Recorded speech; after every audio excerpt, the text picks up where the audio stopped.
Hi, I'm Andrea Olson, and today we're going to talk about what can and sometimes does go wrong when practicing attachment parenting with your baby. I am a strong advocate of Dr. Sears' attachment parenting, with one caveat that it be done with flexibility and balance. So many AP parents have gotten way in over their heads trying to be the perfect parent and do the right thing to raise their baby right. I was definitely in that boat with my son when he was young. But what we miss is that Dr. Sears actually emphasizes that his AP guidelines are merely suggestions, not the be-all end-all of what you should do, and he stresses to do any or all of them with balance, which is what my book, Finding Balance with Attachment Parenting, exists to help you find or regain. Balance.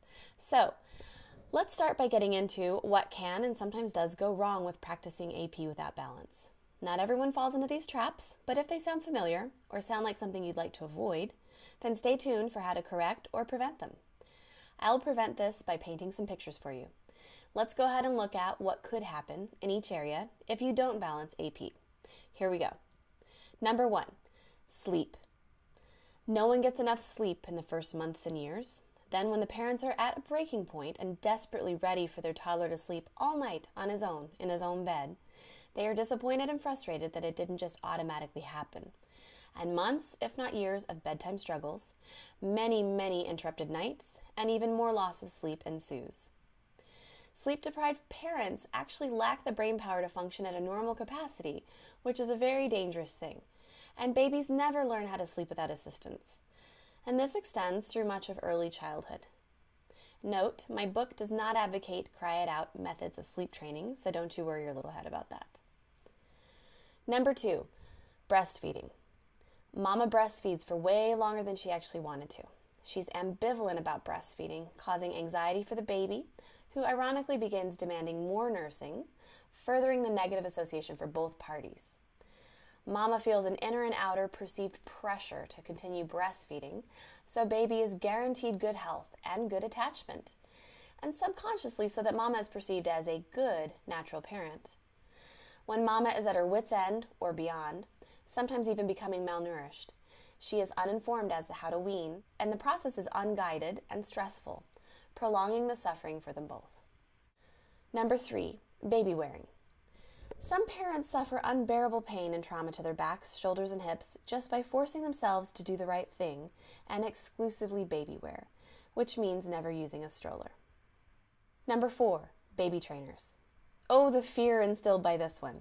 Parents who are desperately in need of help with sleep or another aspect of natural parenting, such as non-coercive potty training or getting a more reasonable breastfeeding routine in place, are guilted into not seeking alternatives that may actually help their unique family reach their own kind of balance. Here's a hint. Not all baby trainers are bad, are cry it out, or are going to damage your baby. Yes, some of them will and do, but most of them and a lot of them don't. Number 5, crying. Parents become hyper-focused and over-responsive, continuing to respond to a toddler's crying as they would a newborn's. Everyone in the family, especially the toddler, suffers. Children become egocentric, king-like, feral centers of their family universe, while parents become either increasingly bewildered by or numbed to the constant stress of hearing a child cry and whine. Number 6, balance and boundaries. Many parents interpret attachment parenting as having no boundaries, totally child-led and permissive, without respect for the parent's needs. They fall into the trap that can cause major dysfunction later in the child's life: the inability to care for the self in balance to caring for others, and the inability to create and follow healthy boundaries for themselves and others. Number 7, bonding at birth. This one can cause guilt and remorse and regret and complete and utter despair for a lot of people who don't get the right start per the AP guidelines that they should have with their baby. They fall into a long pattern of feeling regret about what is a perfect birth. What happened is exactly how it should have, and this causes long-term damage by believing that they did not properly bond at birth. And number 8, discipline. The once innocent and harmless baby is now a toddler, doing things that don't seem right, that hurt others or themselves, or that get parents that look, you know the one, from other disapproving adults when in public. One of my AC readers put it this way: how does one practice AP and still raise well-behaved, polite children with high standards of discipline? When do parents ease from giving babies whatever they want to putting strict rules into place? These are great questions. So that's it. Those are the things that can and sometimes will go wrong if you're practicing attachment parenting in an imbalanced manner. In other words, if you're misinterpreting or taking things a little bit too literally. Again, these are all things you're going to want to avoid, or perhaps you're already experiencing them and this is really hitting home right in your heart. This is why I wrote my book. Too many of my readers and friends have been struggling with all or some of this as a result of their heartfelt commitment to Purist AP.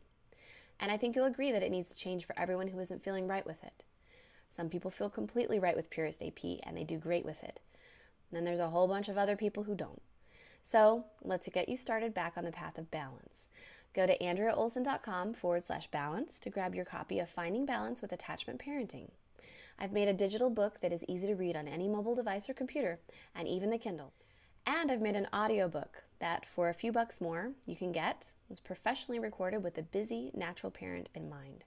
I hope you find these resources helpful in taking that first step back to that glorious, yet elusive state of balance. Thanks so much for tuning in. I'm Andrea Olson.